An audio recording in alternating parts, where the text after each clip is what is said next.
বিমানবাহী রণতরীর দিক দিয়ে বিশ্বের বাকি দেশগুলোর চাইতে যোজন যোজন এগিয়ে রয়েছে আমেরিকা। তাদের বহরে রয়েছে 11টি বিমানবাহী রণতরী। এর মধ্যে সবচেয়ে আলোচিত হল ইউএসএস জেরাল্ড আর ফোর্ড। বর্তমানে এটি বিশ্বের সবচেয়ে বড় এবং সর্বাধুনিক পারমাণবিক শক্তিচালিত বিমানবাহী রণতরী হিসেবে মার্কিন নৌবাহিনীর এক অনন্য মাইলফলক হয়ে দাঁড়িয়েছে।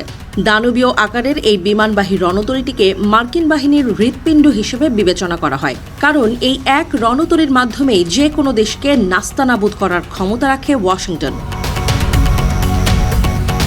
তবে সমুদ্রে টানা মোতায়েন থাকায় বর্তমানে এই রণতরী চ্যালেঞ্জিং সময় পার করছে। 15 এপ্রিল এই রণতরীটি সমুদ্রে মোতায়েনের সময় 295 দিনে পা দিয়েছে।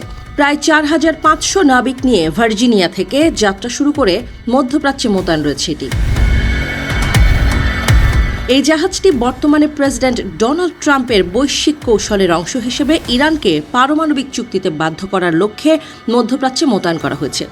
দীর্ঘ 295 দিনে যাত্রাপথে জাহাজটি নানা চড়াই উতরাইয়ের সম্মুখীন হয়েছে, যার মধ্যে সবচেয়ে উল্লেখযোগ্য ছিল 2026 সালের 12 মার্চ জাহাজের লন্ড্রি রুমে ঘটা এক ভয়াবহ অগ্নিকাণ্ড।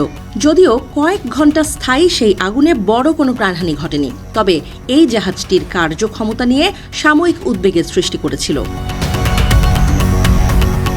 এই দুর্ঘটনার পর মেরামতের প্রয়োজনে জাহাজটিকে লোহিত সাগর থেকে গ্রিসের ক্রেট দ্বীপ এবং পরে ক্রোয়েশিয়ার স্প্লিট বন্দরে নিয়ে যাওয়া হয়।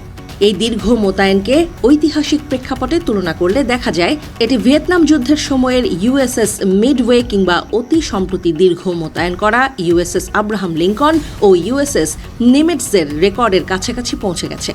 যদিও কিছু গণমাধ্যমে দাবি করা হয়েছিল দীর্ঘ মোতায়েনের ধকল ও মেরামত কাজের জন্য জাহাজটি বছরখানেক অকেজো থাকতে পারে, কিন্তু সেই দাবি নাকচ করে দিয়েছে মার্কিন নৌবাহিনী। ইউএসএস জেরাল্ড আর ফোর্ড যে কোনো সামরিক অভিযানের জন্য সম্পূর্ণ প্রস্তুত বলে দাবি করেছে তারা। সর্বশেষ তথ্য অনুযায়ী মার্কিন প্রতিরক্ষা সদর দপ্তর পেন্টাগন এই রণতরীটির অবস্থান নিয়ে গোপনীয়তা বজায় রাখছে।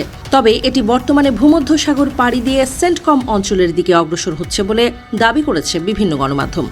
বর্তমানে বৈশ্বিক পরিস্থিতিতে সেন্টকম অঞ্চলটি আমেরিকার জন্য অত্যন্ত তাৎপর্যপূর্ণ। এদিকে দীর্ঘদিন ধরে সমুদ্রে মোতায়েন থাকায় রণতরীটির সেনারা টানা কাজের চাপে মানসিকভাবে হতাশাগ্রস্ত হয়ে পড়েছে বলেও শোনা গেছে। মোতায়েন শেষ হলে তারা আর কখনোই মার্কিন নৌবাহিনীর চাকরিতে ফিরে আসবে না বলেও খবর প্রকাশ হয়। তবে সব ছাপিয়ে 295 দিনের এই ক্লান্তিহীন যাত্রা নাবিকদের চরম ধৈর্য ও পেশাদারিত্বের এক অনন্য নজির স্থাপন করেছে।